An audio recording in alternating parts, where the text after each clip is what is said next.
Welcome, everyone, and thank you for joining us for today's webinar on EPCS for MEDITECH Hospitals, how to comply with DEA requirements and ensure a fast, efficient workflow for providers.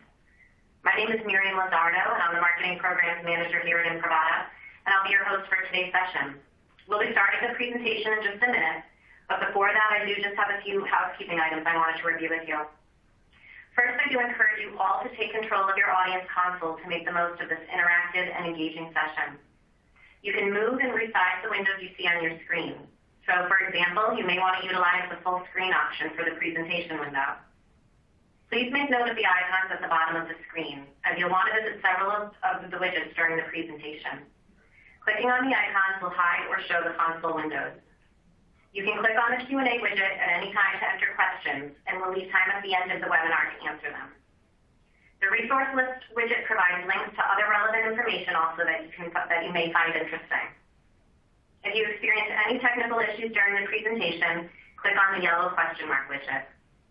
And finally, I'd like to remind our audience that everyone who registered for today's session will receive the recorded version of the webinar via email.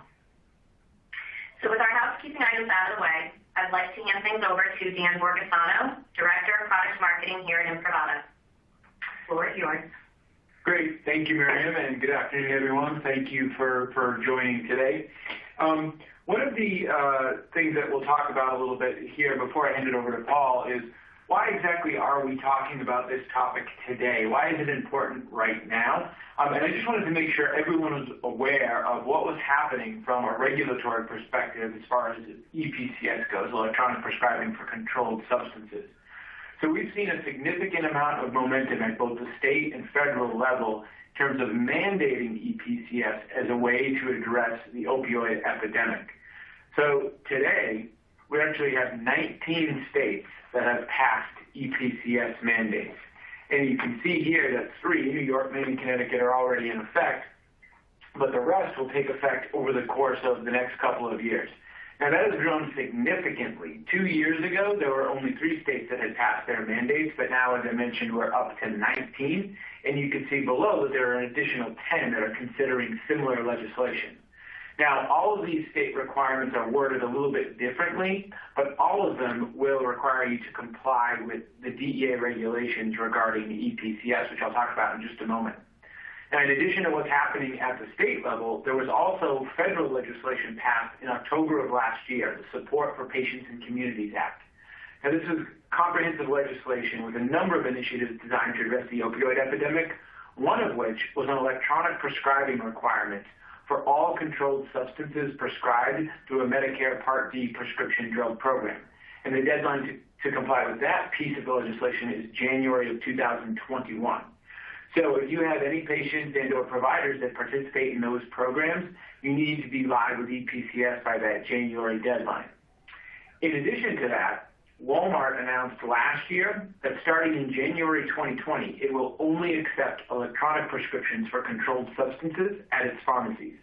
So even if you don't see your state on here, that Walmart requirement is something to keep in mind if you have any part of your patient population that uses Walmart pharmacies.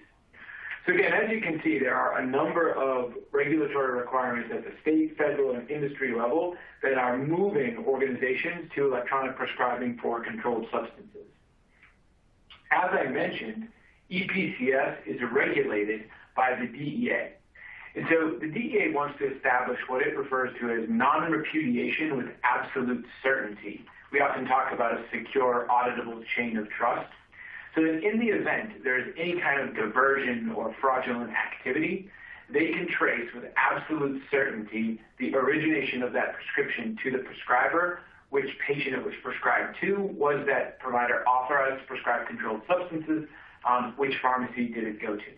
And so in order to achieve this secure chain of trust or the non-repudiation, the DEA has a number of unique and specific requirements for EPCS. And so at a high level, those include an identity proofing process where you must validate the identity of every one of your providers who's going to be doing EPCS. That includes those who are already prescribing controlled substances on paper today. Before you can move them to an electronic prescribing format, you must validate their identity. And then you must bind their identity to whatever two-factor authentication credential they'll use to sign that EPCS order. Separately from that process, there's logical access controls.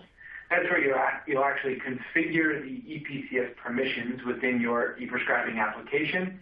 And as part of that, the DEA requires 2 individuals involved, one to actually configure the system and then one who will go in and approve those permissions. And those folks must be separate from those conducting the identity proofing. Now, as I mentioned, there's a two-factor authentication requirement at the time of prescribing. And then all of these steps, along with a number of other pieces of information about the entire process, you must keep audit records for and generate reports, and many of which you must monitor on a daily basis. So again, these are all the steps that you and your organizations and your providers are going to have to meet when you move to EPCS. There's a lot of different departments involved, a lot of different processes. And so we're very fortunate to have Paul with us from Lincoln Surgical Hospital in Nebraska, who has successfully implemented EPCS at his organization, and he can guide us through exactly how they went about this so that hopefully, for those of you who are just starting out on your EPCS journey, you'll have a good starting point. So with that, I'll turn it over to Paul Tran from Lincoln Surgical Hospital. Paul? Thanks, Dan. As mentioned, I'm from Lincoln Surgical Hospital. Our facility has been around for 25 years. We specialize in surgeries, completely independently owned, 100% physician-owned. Current day, we have 46 e-prescribing physicians. Most of our procedures are orthopedics. We do neuro, spine, a wide variety of procedures, pretty much anything but cardiology and babies. We average 11,000 surgeries a year. So that goes without saying that we inflict a lot of pain to our patients just by virtue of their care. Just a background from technology snapshot. We're currently on MEDITECH 615. We've been on MEDITECH 615 for almost 2 years. We've been on MEDITECH as a whole, client server before this, for a total of 10 years. We're on Imprivata OneSign, and we're on 5.5. We're on Confirm ID, 5.5 as well, and we have Dr. First EPCS Gold. I would like to point out that you have to have EPCS Gold to do EPCS. Just because you have Dr. First does not mean you can do EPCS. There's an additional contract that you would have to negotiate and add to your service. So that's kind of a technology snapshot at LSH today. The challenges that we faced at our facility primarily reside in the fact that we are physician-owned. Everything that we do, our docs are very efficient people. They count clicks, they count the keystrokes, mouse miles, you name it. They don't like having to do bifurcated processes, and because of the regulatory requirements for EPCS, there was exclusion criteria for controlled substances for some time, but we weren't going to present to our stakeholders, our owners, our investors, solutions that would be challenging for them or have multiple pathways to success. The adoption rate would have been a failure just based on previous projects that we tried with bifurcated processes where you're allowed to, in this example, e-prescribe your non-controls, but you would not be able to e-prescribe your controls. That's just two different workflows, too many extra clicks. It just would not pass the smell test at Lincoln Surgical. So even though that we could have met the meaningful use criteria, the adoption rate would have been significantly reduced due to the multiple workflows and processes. That would essentially brought us back to our docs just printing out the prescriptions, and so it just wasn't the best workflow for our facility. We decided that we needed to holistically look at the best way to achieve EPCS, and the only way to do that is the only way to get the success we wanted with e-prescribing was to have EPCS included in the workflow. MEDITECH's solution at the time was fairly cumbersome. The modality was very specific. It's just a process that we knew that our doctors would not adopt. There were also technologies that we wanted to leverage with and provided that we already had on site. We had one signed prior to looking at the EPCS product. So in a nutshell, we wanted to do e-prescribing. We wanted to do it all the way through and not have to have multiple processes to achieve the meaningful use requirement. Again, some of the challenges with having paper prescriptions is drug diversion, prescription forgery. Those are challenges faced by every hospital. It's just how do you track the origination of that prescription? Even with MEDITECH's built-in processes, there are still ways that we want to try to minimize any exposure that we would have to any fraud. From a patient satisfaction perspective, it's been significantly improved. Some of the major challenges, current state or previous state for our facility with e-prescribing as a whole is sometimes we prescribe, our providers prescribe medications that are not covered by the insurance. These are things that might not always manifest if you're handwriting a prescription. Many of our patients are from other areas of the states and surrounding states and all over the continental United States, actually. We have a better insight and have a better ability to anticipate whether their insurance will accept it. With EPCS, we can send it right away. They tell us if their insurance is rejected almost immediately, or there's some kind of formulary restriction or prior authorization required. There's usually no issues with any of the legibility. Obviously, there are some insurance restrictions when it comes to the number of quantity, especially with the opioid epidemic.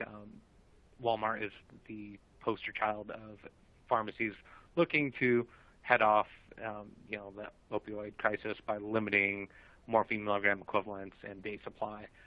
But we have found through the EPCS processes, we're able to head off all these insurance challenges as it happens. Almost immediately when we e-prescribe, the pharmacies are giving us feedback that their insurance isn't covering it, or there's too much of a quantity or something, and we can almost immediately remediate that while the provider's still here. The challenge of EPCS, it really comes down to, for us, in our implementation, the two-factor authentication. Almost everyone carries a phone. All our providers carry a phone, but a lot of their workflows and processes do occur back in the OR. We actually have biometric readers back in our ORs for our docs to e-prescribe from the ORs, but they don't always have their phone with them. It's actually just not convenient for them to pull out their phone. That modality is great for remote e-prescribing, but most of our providers prefer a more efficient way of e-prescribing, and that modality is the biometric reader. Our physicians really have taken to EPCS because of the one-sign integration that we have. One-sign allows us to use, they're called fingerprint ID. So our surgeons here, at the beginning of the day, they can fingerprint onto our system, and at that point, they log on to MEDITECH with their fingerprint, and then it's really added time and keystrokes back into their day that they're not wasting with entering a username and password, because as all of you guys are aware with MEDITECH, they require your providers, your doctors to enter a password anytime they sign orders, anytime they sign any of their physician documentation, and then again when they e-prescribe. So that modality with the biometric and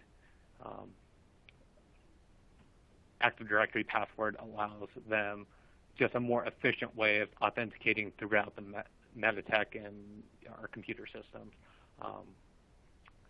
The checking of government issue IDs, it's actually less of a challenge for us in Lincoln, Nebraska. In our county, Lancaster County, all of our providers are actually issued a county ID with their name and their photo, and then almost all of our providers have another acceptable form of ID, driver's license, passport, what have you. So we always have the two pieces of identification that's accepted by the DEA. What's really great about the whole EPCS enrollment is there is logs that can be tracked through InfinID, through Imprivata, to see who was enrolled by whom and when. So those are major advantages to using the Confirm ID. It's just easier to recall the information than if you had a different process. MEDITECH's recommended EPCS solution. We knew when we were going into this implementation, it coincided with our MEDITECH 6.1 migration, that the solution that we were getting was DEA requirement, or met all DEA requirements. We were trying to minimize the impact on our providers. The enrollment from an individual standpoint was far more intrusive than an institutional enrollment, which we're using at Lincoln Surgical Hospital. The great advantage of our facility is our credentialing office is actually really small. For as large of a facility as we have 2 people responsible for credentialing. Whenever we bring on new providers, they go through this whole process where they identify the provider and assign their privileges and credential them. Part of that enrollment process when they're new and at re-credentialing is I ask for very specific information to speed up the EPCS process, enrollment process. There are things that we need to ensure that are accurate, such as the NPI number, the DEA number, the state license number. We also ask for, at that time, their date of birth, just things to help better identify the provider and help us facilitate the enrollment of the provider in EPCS. The challenge that we actually had starting this project with our 6.1 is that we actually saw a presentation from Imprivata for the Confirm ID. There was a disconnect at the time between MEDITECH, Dr. First, and Imprivata on how that relationship all worked and getting this product moving forward. I sent an email to a lot of our sales reps with Dr. First, Imprivata, and MEDITECH to move things along, and that's when Forward Advantage was brought in. Forward Advantage actually helped us project manage this whole process. They were very familiar with Imprivata. They were familiar with Dr. First. They had the right contacts. They actually helped organize kind of the dysfunction that we had in getting OneSign off the ground. We were on older version OneSign that would not support the Confirm ID product. They helped us and Imprivata migrate that or upgrade that software solution to a compliant version. They got Confirm ID installed for us and really help us navigate with Dr. First, Imprivata, and MEDITECH on the entire project. There was a lot of spreadsheets that had to be filled out, just bits of communication that involved all 4 parties and our site to coordinate this. And I will say Patricia Trum and Todd and John did an exceptional job getting us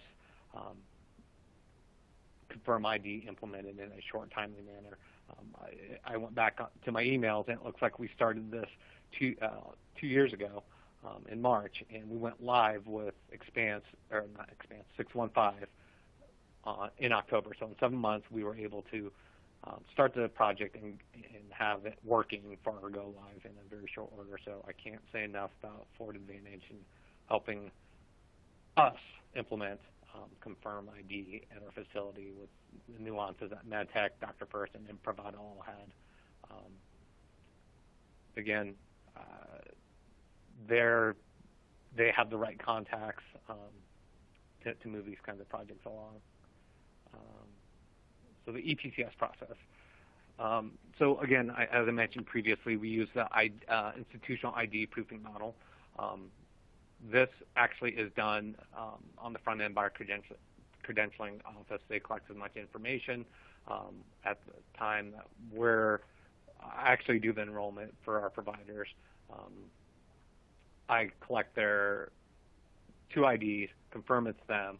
At that point, we can upload the spreadsheet.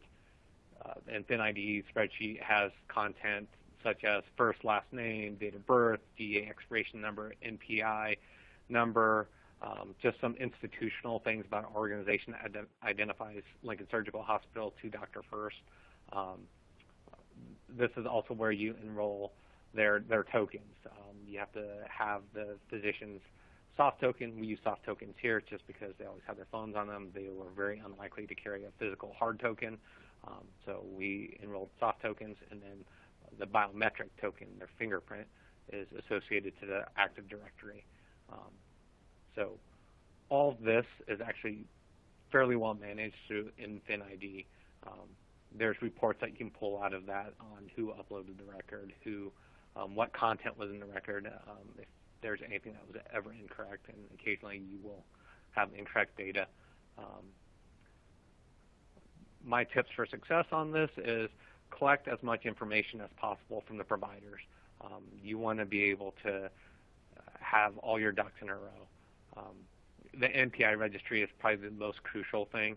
If you have a physician's name that is Greg, but his NPI registry says Gregory, you won't be able to have that provider use EPCS because there's a mismatch with that. Or if it's a middle initial versus a middle name, you want to have it one match, and then you need to confirm that that is who that is.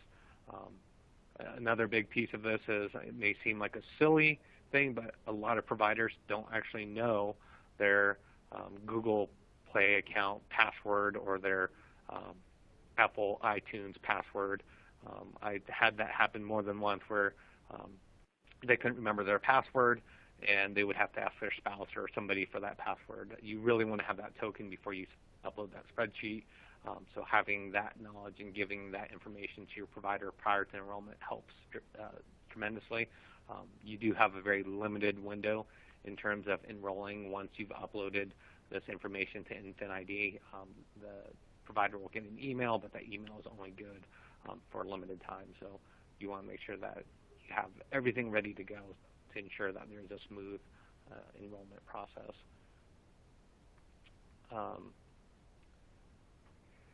So this is the piece that's the enrollment within Confirm ID. So once you have uploaded that, you have to have the Imprivata console. I would say that the biggest thing to know about this enrollment process is it's very easy. The one thing that we struggled with a little bit is making sure that we actually had the Active Directory user assigned to the right policy. You want to make sure the user is in the EPCS policy. And at that point, you'll be able to look up the provider. You'll be able to check off the forms of accepted identification. You'll click those off, click continue. Once you click continue, the user will be asked for their password, their Active Directory password. Once they put that in correctly, you'll be able to begin the fingerprint enrollment, and that's pretty smooth. Most users today are used to being fingerprinted, whether that's on their own personal device or for some other regulatory reason. It's a very familiar process to them. Another recommendation that we received from Imprivata and Dr. First is to enroll multiple fingers on different hands. So in the event that they injure their hand or something happens to one of their hands, they can use the other hand and another digit to enroll and still authenticate. So we do use 2 different hands, 2 different digits. So after that piece is done, the enrollment supervisor has to confirm that that's who it was with their own Active Directory username and password to authenticate that they've enrolled that provider. The two-factor authentication considerations, again, this is unique. I wouldn't say unique to our facility, but our docs want the easiest possible way to authenticate, and for them, that's their fingerprint. It is not remembering to pull out their phone and using a token. It's just not as convenient. A fingerprint and a passphrase or password in this case is far more convenient. They always have their fingerprint on them, and they always remember their password or passphrase. So from that perspective, that sold our physicians on the process. They were able to very quickly authenticate themselves. They could now e-prescribe not just their controlled substances, but everything, their non-controlled and non-controls. It was a huge physician satisfier for an organization that strives to please our physicians, because our business is driven by the referrals that we get from our physicians. So I will say that this is probably the single piece of technology that we've used with MEDITECH over the last 2 years that they've adopted the fastest and have been the most receptive to. It just really has made their ability to respond to these prescriptions and changes to regulations very rapidly. So that's that piece. The recording and reporting perspective, there are tools within both MEDITECH, Dr. First, and Imprivata that help us stay compliant with the DEA. We have the ability to look at data real time on what's occurring. MEDITECH has notifications that if the e-prescribing failed, it sends an email to us. I, on a weekly basis, check Imprivata and Dr. First to make sure everything is going. We're trying to quickly identify any potential fraudulent behavior. There are reporting tools with the mix of all three of these that really allow us to have very good insight on what's occurring. If there's been multiple failures, we want to know why is that going on and investigate that further. Is it a hardware issue? Is somebody trying to fraudulently use somebody else's soft token or something else? But it really allows us to see when it happens and allow us to respond to it. These are tools I don't think we would be able to do without. So our results. We started really with EPCS 2016. At that time, we had enrolled all of our providers, but that was for non-controlled. We could not get them to use e-prescribing because there wasn't that controlled substance portion. It wasn't until 2017, when we were moving forward with MEDITECH 615, that we implemented Confirm ID and EPCS. At that point, we pushed really hard to get compliant for meaningful use. I will say this, without having Ford Advantage and their involvement, I don't think this would have been possible to implement Confirm ID and EPC as a whole. The solution that Imprivata provides with Confirm ID just allowed for faster enrollment. By 2018, we really pushed. We were up to 50.6% of our prescriptions were being e-prescribed, and year-to-date, 62.6. So just year-over-year increase. I will say this is, again, one piece of technology as other, even older, more experienced providers see the benefits of, they want to enroll in EPCS. It just has grown year-over-year, and it continues to do so. Almost anytime we re-credential somebody or credential somebody new, that is one of the first pieces that goes in place. It does really speak a lot to the technology behind it, because at our facility, we don't press the issue. We always will tell them the regulation and prepare them for it, but when it comes down to it, we really have a very physician-focused way of achieving our goals and remaining compliant. So I foresee by 2021 we'll probably have almost 100%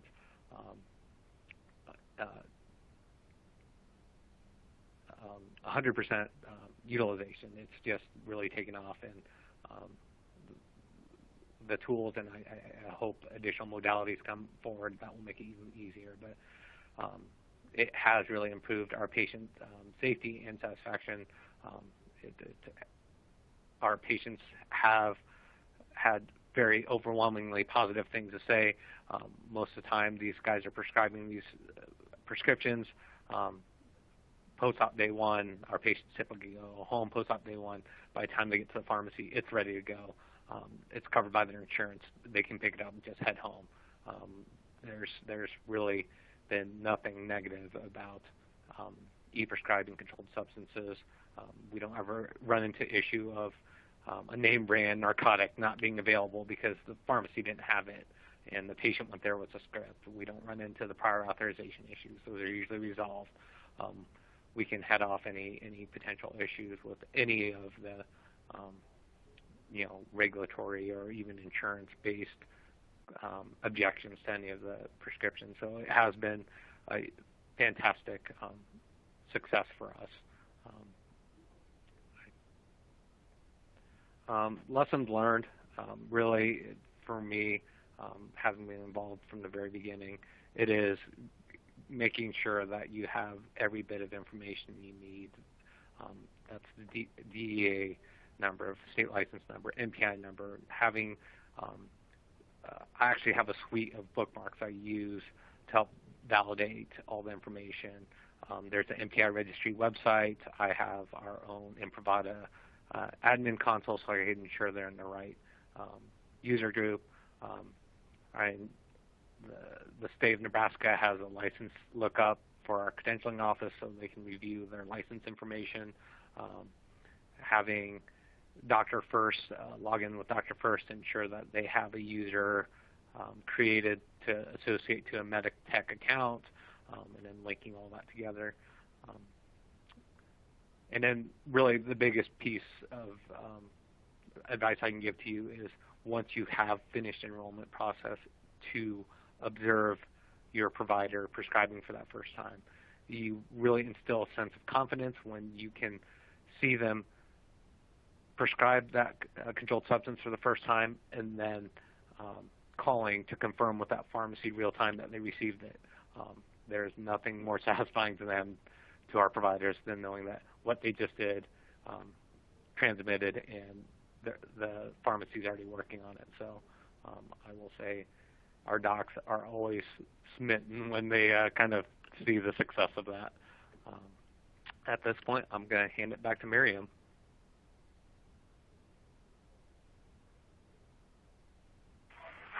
Thanks so much, Paul. And I did want to let the audience know now that you can enter your questions into the Q&A panel, and we'll give everyone just a few moments to do that. While you do that, I did want to mention, while we have you all here, is that we will be attending the Muse conference on May 28th through the 31st in Nashville. So if any of you are attending, we will be at booth number 720. There is a link to book a meeting with us in the links here in your console, so you can click directly in one of those if you'd like to book some time with us at the event. And I think I do see some questions coming in now, so I'll hand it over to Dan if you want to address some of those. Great, thanks, Miriam. And so, yes, well, we've got a couple of questions coming in here. And so the first is actually somewhat related to EPCS, but it's an interesting one. Do providers still have to log into your prescription drug monitoring program website to query prescription drug history, or does EPCS sort of meet that criteria?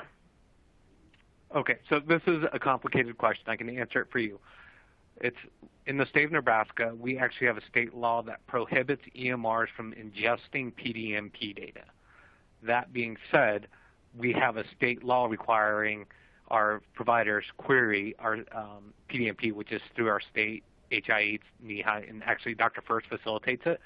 So my understanding of it in the state of Nebraska is Dr. First actually has a feed for the med history portion that we're able to query, and our providers have to query a separate channel through our HIE to get PDMP data, but that is exclusively in the state of Nebraska. They have prohibited EMRs from ingesting PDMP data. Yeah, and generally speaking, EPCS and the PDMP query are separate requirements, functions, and workflows. Implementing EPCS doesn't take the place of the PDMP check, nor does it facilitate it. So unfortunately, they are still kind of separate workflows, as Paul alluded to. Okay, we've got a couple other questions here, Paul, about workflow. So this person asks, essentially, why did you choose to use Imprivata to enable dual-factor authentication, password plus the fingerprint, in addition to what Doctor First offers? Again, this really comes down to, so our facility, we're trying to remain compliant with all password requirements. What was driving our facility to the EPCS solution with Confirm ID is the biometric. The biometric reader really allows us, as long as it's FIPS compliant, to e-prescribe, but also allows our doctors to authenticate on any of our, well, I shouldn't say that, on most of the computers in our facility. They don't have to remember their username or password to log into our computer to log on to MEDITECH. They still do have to remember their username and password to sign their orders, sign their EPCS orders, and things like that. But it is more satisfying for our providers to not have to find their phone or a soft token or some other modality to e-prescribe. It's just not convenient for them. If they're in the OR, they want e-prescribe. They can e-prescribe without having a token. It really was driven by their workflow is I always have my finger and I know my password, so I can do that. And it was probably the easiest way to get our providers and our stakeholders to buy into this. A soft token was not the solution. We presented to them that solution, and they're like, I don't always have my phone. I don't want to carry a hard token. So there was not much of a choice for another modality that Dr. First can provide today. So fair to say the addition of that modality helps drive adoption of EPCS at your organization? I would absolutely say that was the reason we were successful. I can do some reporting to show how many people are using the other modality with the soft token and passphrase, but the truth of the matter is most of them will use that modality for remote e-prescribing. Let's say they have an issue where the pharmacy that they did send it to is not the pharmacy that the patient wanted to. They can cancel it electronically and submit a new one to whatever hometown they're at. So they do use the soft token, but not nearly as frequently as the biometric and password. Great, thank you. I think that's all the questions we have, so I'll turn it back over to Miriam to finish it up. Great. All right, so that does conclude today's webinar. So I just want to thank everyone for joining us today. And there are some links, as I mentioned, here in the console. So if you did want to click here for more information, feel free to click through some of that information. And we hope everyone has a good rest of the day. Thanks.